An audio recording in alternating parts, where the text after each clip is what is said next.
Welcome to Two Rivers Public Charter School. We are very delighted today to be able to host these members of the House here at Two Rivers. I wish you could all have seen how much Leader Cantor enjoyed getting down there on the floor with kids.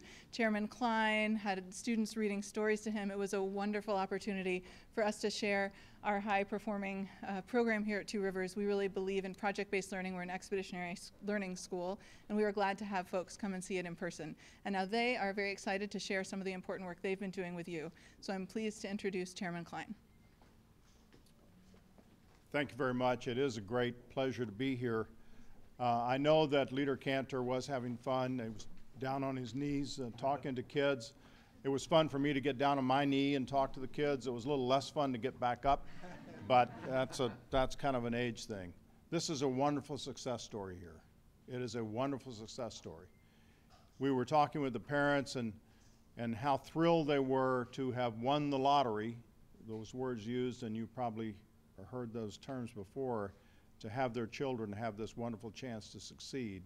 And it breaks my heart to think of the hundreds who didn't win the lottery and are hoping for a chance for their kids to succeed.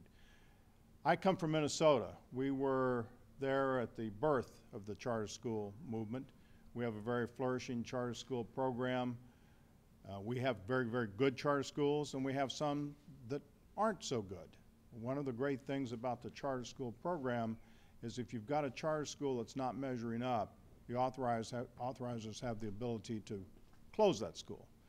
And so you have an upward movement of one good charter school after another. This is an example here. I was in Harlem a few months ago with Jeffrey Canada and his Promise Academies and the almost magical transformation that's taking place in Harlem with his successes, with their successes there. We have legislation we're going to be bringing to the floor here soon, perhaps as early as this week. And part of that legislation will make it easier for good charter schools to replicate and expand because we need to have more parents who win the lottery and fewer who are left standing. So I'm very pleased to be here with these leaders, with my colleagues, and with the House Majority Leader, Eric Cantor.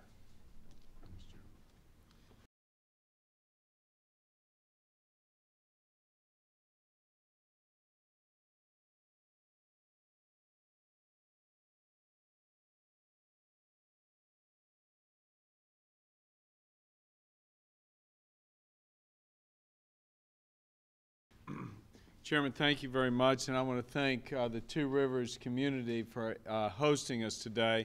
It's been a great hour here we've spent at the school, and my takeaway is really that the future of our country starts at schools like this. It really does. We listen to parents talk about their the day elation hit their household when they found out, as Chairman Klein said, that they so-called hit the lottery. And it's because that they finally realized their child was going to have access to the kind of education that heretofore perhaps may have only been left to those who could afford the choice of moving to a school district where a public school could meet their needs. And that's the spirit of the school. It's the spirit of the charter school movement and public school choice, and that is to afford all parents and all children the opportunity for a quality education. And it is really a phenomenal success story. Doesn't often get told, and that's why we're here. As Chairman Klein suggested, the Student Success Act that he and the other members of the committee that are here have been working so diligently on is a bill that speaks to parents and kids that would like an experience like this. It institutes reform in our education process, and it will expand the ability for the likes of Two Rivers and others to accept more students and to see more success. I also have authored an amendment that I'm hopeful that will be adopted, and it is an amendment that will allow for Title I monies to follow the kids. And that is the most vulnerable population, including the homeless, including foster children and those with disabilities, to say, I want the best for my child. It shouldn't be that only those parents with money can get the best for their child. And it is a public school choice amendment to allow for parents to have an experience like this. So again, I commend the chairman on his hard work. It's an honor to be here with him and his team, and certainly to Two Rivers. Hats off to the tremendous accomplishments here. Well, good afternoon, everyone. I'm Todd Rokita from Indiana's 4th Congressional District, and I'm the chairman of the Kindergarten through 12 Subcommittee on the Committee on Education and Workforce. And I'm pleased to be joined with my chairman, with the leader, and 2 other excellent members of our committee, Congresswoman Martha Roby and Congressman Luke Messer from Indiana. The 3 of us are part of a new crew that came to Washington just recently to try to think about things a different way. And I'm pleased not only to be here at Two Rivers, and I want to thank the teachers, the parents, and those beautiful children for letting me enjoy an hour with them today, but the Student Success Act, which the chairman mentioned, which we have written, is meant to empower these very parents, these very teachers. It's the idea that teachers and parents care for our children more, by definition, than anyone at the Federal Department of Education could possibly. We trust them. We trust ourselves. We trust the states. We trust localities to determine what success is and then how to achieve it. And that's exactly what we were shown here today at Two Rivers. And that's why I'm so thankful for this reminder. The only problem I saw today was the fact that there had to be a lottery. That's not necessary. It's the taxpayers' money, it's the voters' money, it's the parents' money. We know as a society we have education as the forefront priority. Better decisions can be made at the local level. Better decisions can be made with the autonomy that we found at schools today like Two Rivers. Thank you very much, and I'm pleased to introduce Congresswoman Martha Roby. Well, thank you so much, and I thank my chairman and the leader as well, but most importantly, I thank Two Rivers. Thank you so much. I'm Martha Roby. I represent Alabama's 2nd District. I'm a parent of a 8-year-old little girl that will be in 3rd grade next year, and even though Alabama's legislature has not enacted legislation to allow for charter schools in Alabama, it doesn't mean that Margaret and all of the other school children in Alabama won't benefit from the Student Success Act and the flexibility that this bill gives to parents and teachers and superintendents in Alabama to make the choices that are best for kids in Alabama. I say all the time that Washington bureaucrats who've never visited a school in Alabama certainly shouldn't be making decisions about my child's education.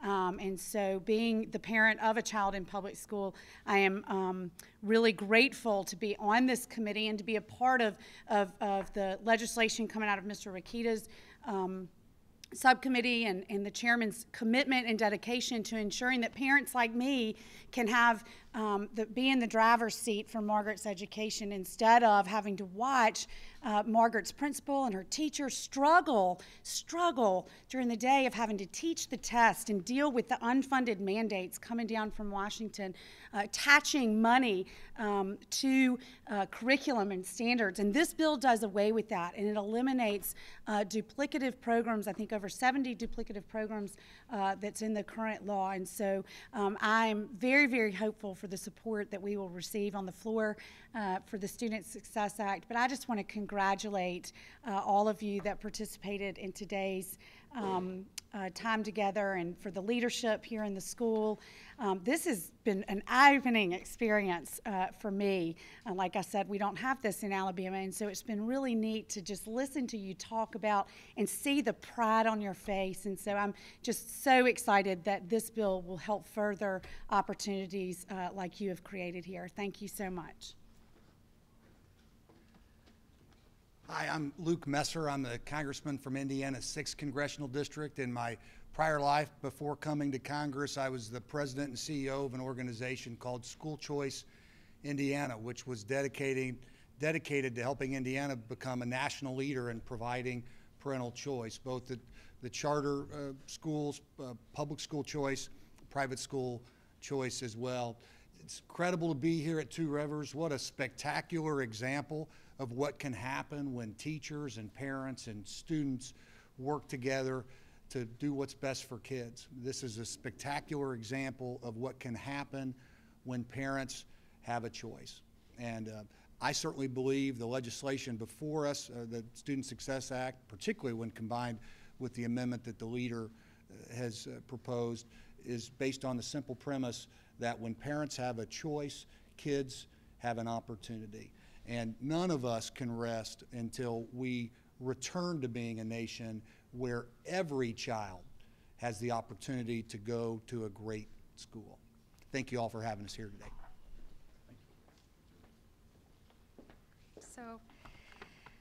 Thank you. So on behalf of the National Alliance for Public Charter Schools, I want to thank all of these members for visiting a charter school here in Washington, D.C. We can't think of a better way to convey the importance of charter schools than to have members of Congress visit these schools. So thank you for hosting this event. We're very eager to work with Congress on the reauthorization of the Elementary and Secondary Education Act. It's also nice today to have Scott Pearson and Skip McCoy with us from the DC Public Charter School Board. As all of you have probably noticed by now, a recent study by Stanford University shows that these guys are knocking it out of the park. The charter schools in DC, on average, are adding 72 days in reading and 101 additional days in math to the education of the children they serve. That's nearly an extra half a year of education that's taking place in the charter schools here in the District of Columbia, which is tremendous. And this is largely because DC has a very strong charter school law, and it is implementing this law with fidelity. The DC Charter School Board is selecting high-quality operators and closing down the worst-performing schools as fast as possible, which is really the secret to the success of chartering around the country. I also want to take a moment to thank Jessica Wodach from Two Rivers, which is one of the high-performing charters in DC, Rick Cruz from DC Prep, and Alexandra Pardo from Thurgood Marshall Public Charter School for being here. Again, it's because of them that this city is doing such a good job. A little bit about the national scene on charters. As you know, charter schooling has been around now for a little over 20 years. We now have 43 states with charter school laws. 6,000 public charter schools around the country serve a little over 2 million children every day. But we have nearly 1 million names currently on charter school wait lists. Okay? Right here at Two Rivers, 1,800 families applied for 30 slots last year. Thurgood Marshall Academy has a waiting list of 300 students. DC Prep has a waiting list of 1,300 students. So these are names, these are individuals who could be attending a charter school. If the cap on charter schools were lifted around the country, if equitable funding was following children to charter schools at the same rate that it's following students to traditional public schools, and if facilities funding was baked into our charter school laws. So legislations like the Student Success Act would bring us a lot closer to making sure that more students are attending charter schools. Thank you.